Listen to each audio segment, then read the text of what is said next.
Hello friends, welcome back again Engineering Note Singh.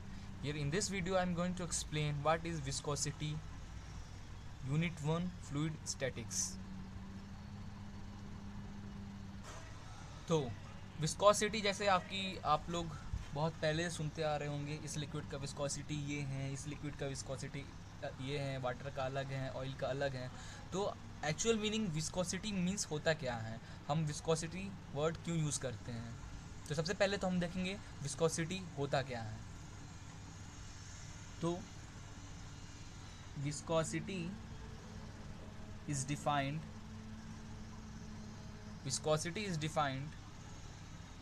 as the property of fluid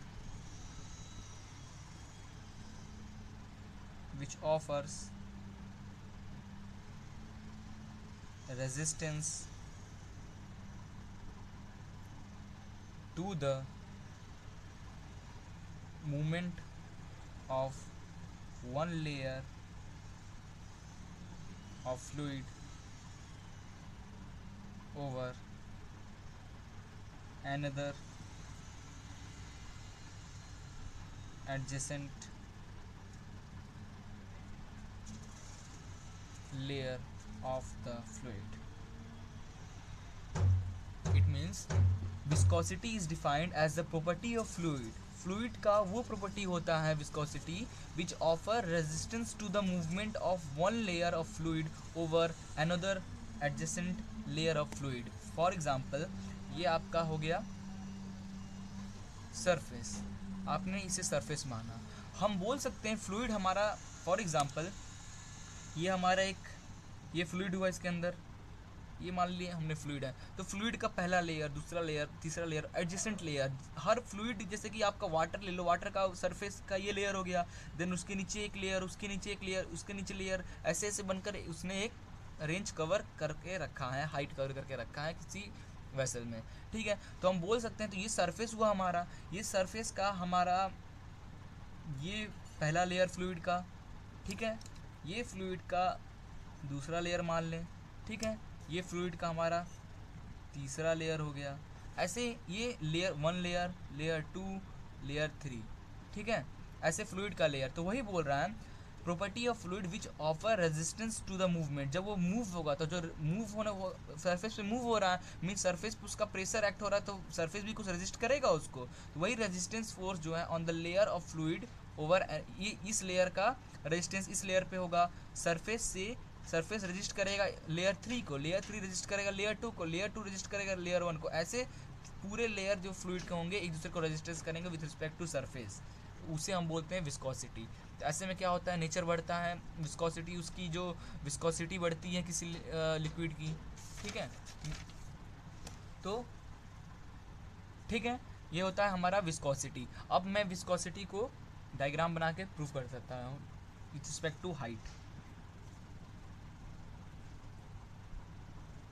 ठीक है, viscosity को हम लोग म्यू से डिनोट करते हैं, दैट इज विस्कोसिटी। ठीक है, और ये हाइट हो गया अपना, क्या हो गया, हाइट।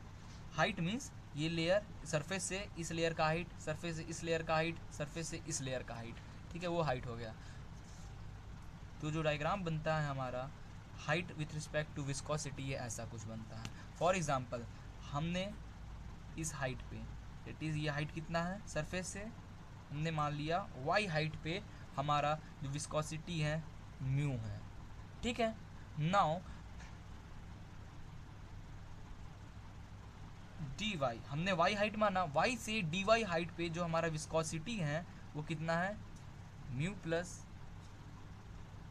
डी म्यू, विस्कोसिटी ये हो गया। ठीक है, तो अपना जो ये डिस्प्लेसमेंट हुआ विस्कोसिटी, जो पहले लेयर से लेके दूसरे लेयर तक का, ये मान लीजिए फर्स्ट लेयर हो गया, ये सेकंड लेयर हो गया, तो यहाँ से यहाँ तक का ये कितना हो गया, it is D you, D you. Okay, अब इसे हम प्रूफ करते हैं। तो आप इसे कैसे एक्सप्लेन करोगे, किसी और को एक्सप्लेन करोगे, बोलोगे कि आपने कंसीडर किया 2 लेयर, पहला लेयर ये हुआ, दूसरा लेयर ये हुआ। From the surface y distance पे पहला लेयर का जो विस्कोसिटी है वो है म्यू, और जो दूसरा लेयर है उसका सरफेस से means y plus d y distance पे उसका विस्कोसिटी है म्यू प्लस डी म्यू। और पहले लेयर और दूसरे लेयर के बीच में जो ग्राफ का जो डिस्टेंस है that is D you viscosity, दोनों के बीच में कितना विस्कोसिटी है डेट इज़ डी यू का अंतर है। ठीक है, तो आप गौर करोगे ये इससे शेयर हो रहा है, ये सरफेस से शेयर हो रहा है, तो विस्कोसिटी दोनों लेयर के बीच में शेयरिंग फोर्स एक्टिंग करेगा, शेयर फोर्स एक्ट करेगा तब तो उसका रेजिस्टेंस स्लो होगा, रेजिस्टेंस स्लो होगा तब तो विस्कोसिटी बढ़ती जाएगी, उसकी विस्कोसिटी बढ़ेगी। जितना ज़्यादा शेयर फोर्स एक्ट करेगा उतना ज़्यादा रेजिस्टेंस उसकी रेजिस्टेंस बढ़ेगी, उतना ज़्यादा उसका विस्कोसिटी बढ़ते जाएगा। ठीक है, तो विस्कोसिटी को कम करने के लिए हम क्या करेंगे, लिक्विड को आप जितना हीट करोगे उसकी शेयर फोर्स दोनों लिक्विड के बीच में जो शेयरिंग फोर्स जो लग रहा है वो कम होते जाएगा, कम होते जाएगा तो देयरफॉर विस्कोसिटी भी कम हो जाएगा। तो क्या हो रहा है यहाँ पे, शेयर फोर्स एक्ट कर रहा है दो लिक्विड के लेयर के बीच में। तो हम लिख सकते हैं the shear stresses or shear stresses is proportional to the rate of change of velocity with respect to y, with respect to height हमारा shear stress चेंज होता जाएगा। फॉर एग्जांपल सरफेस और लेयर 3 का shear stress कुछ और होगा, surface और surface से नहीं एक्चुअली 3 से 2 का लेयर का shear stress अलग होगा, 2 से 1 जो हमने इस लेयर रखा है इसका shear stress अलग होगा। तो वही लिखा है हमने, the shear stress is directly proportional to the rate of change of velocity with respect to height। ठीक है, जितने स्पीड से फ्लो कर रहा है, मीन्स अगर ये आपका सरफेस है तो जितने तेज से आप फ्लो कराओगे, दो एडेसिव नेचर क्या होता है हमारा, दो अलग अलग मॉलिक्यूल्स के बीच में जो हमारा अट्रैक्शन होता है उसे हम बोलते हैं एडेसिव, और कोहेसिव सेम मॉलिक्यूल्स के बीच में जो अट्रैक्शन होता है उसे कोहेसिव बोलते हैं। तो अब जितने स्पीड फ्लूइड जो हमारा है सरफेस जितने स्पीड से फ्लो करेगा तो उसकी जो एडेसिव फोर्स है एडेसिव नेचर वो कम होती जाएगी। ठीक है, जितना स्लो करेगा एडेसिव नेचर उतना ज़्यादा होगा, उतना ज़्यादा लिबरेट होगा सरफेस पे वो लिक्विड, और जितना स्पीड से जाएगा लिबरेशन कम हो जाएगा। ठीक है, तो शियर स्ट्रेस दो लिक्विड के बीच में हो रहा है, यहाँ पे लिक्विड 1 लिक्विड 2 के बीच में शियर स्ट्रेस क्या टाउ, जिसे हम tau is equal to directly proportional to किसके डायरेक्टली प्रोपोर्शनल हो जाएगा, that is rate of change of velocity with respect to height, with respect to height. Okay, therefore tau is equal to viscosity mu du upon dy। ठीक है, यहाँ पे जो मैंने ये बताया du, ये क्या है, ये du आपका वेलोसिटी है फ्रॉम लेयर 1 और लेयर 2 के बीच का velocity, that is du। Okay, तो आपका क्या हो गया, तो फाइनल जो शियर स्ट्रेस है वो क्या हो गया, is equal to viscosity into speed, rate of change of speed with respect to velocity.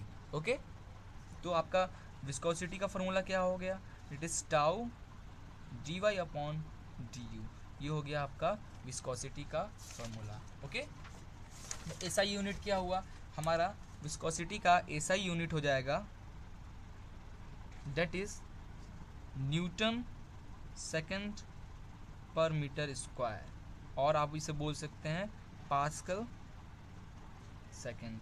Newton per metre square is equal to pascal, और ये एस सेकेंड वैसे ही रहेगा। ठीक है, और इसे हम पॉइस से भी डिनोट करते हैं, 1 poise is equal to 1/10 newton per metre square second. ठीक है, ये इंपॉर्टेंट टर्म है, इसे आप याद रखना। ओके, और जो हमारा ये इक्वेशन आया है viscosity that is mu is equal to tau that is shear stress upon d y upon d u that is height respect to speed. ठीक है, इसे ही इस इक्वेशन को ही हम बोलते हैं Newton law of viscosity, Newton's law of viscosity. इस equation को ही हम न्यूटन्स लॉ ऑफ विस्कोसिटी बोलते हैं, और जो इस न्यूटन्स लॉ ऑफ विस्कोसिटी जो इस लॉ को फॉलो करता है, ठीक है, जो फ्लूइड इस लॉ को फॉलो करेगा और जो फ्लूइड इस लॉ को ऑबेस करेगा उसको हम बोलते हैं Newtonian fluid, that is NEWTONIAN, Newtonian fluid. जो फ्लूइड इस लॉ को ओबे करेगा उसे हम बोलते हैं न्यूटोनियन फ्लूइड, और इस एबव इक्वेशन को हम बोलते हैं न्यूटन्स लॉ ऑफ विस्कोसिटी और विस्कोसिटी। ओके, नेक्स्ट है हमारा काइनेमेटिक विस्कोसिटी। क्या होता है kinematic viscosity? Means it is defined,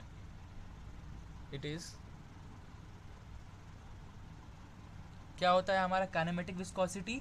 it is defined as the ratio between the dynamic viscosity and density of fluid. It is denoted by nu, that is ये nu, ठीक है, denoted by nu is equal to viscosity, dynamic viscosity upon density of fluid. Dynamic viscosity that is mu upon density, ये हो गया हमारा kinematic viscosity. Nu is equal to mu upon rho. Okay, ऐसा unit क्या हो जाएगा इसका? ऐसा यूनिट हो जाएगा हमारा मीटर पर स्क्वायर सेकेंड। ओके, ये हमारा इसका ऐसा यूनिट हो गया, और इसे काइनेमेटिक विस्कोसिटी जो है, kinematic viscosity is also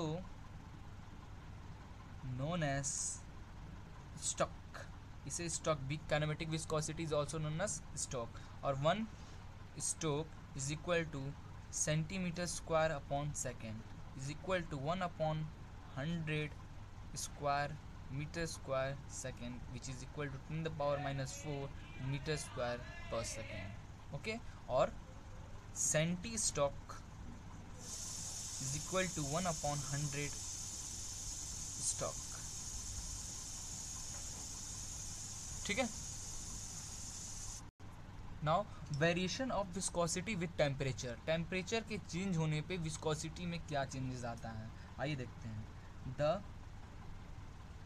viscosity of liquid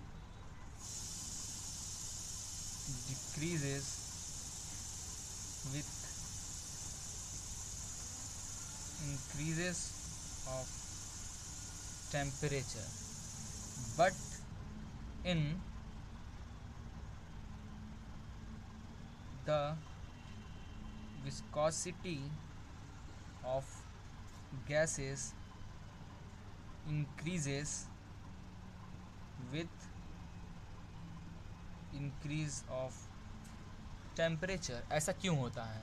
the viscosity of liquid decrease with increase in temperature, means आप जितना टेम्परेचर बढ़ाओगे इसी फ्लूइड का, उसकी विस्कोसिटी उतनी कम होती जाएगी। But in case of gases, ये तो लिक्विड के केस में हुआ ऐसा, बट अगर फ्लूइड आपका गैस हो तो क्या होगा? The viscosity of gases increases with increase temperature, जितना आप टेम्परेचर बढ़ाओगे उस गैस की विस्कोसिटी उतनी बढ़ती जाएगी। ऐसा क्यों होता है?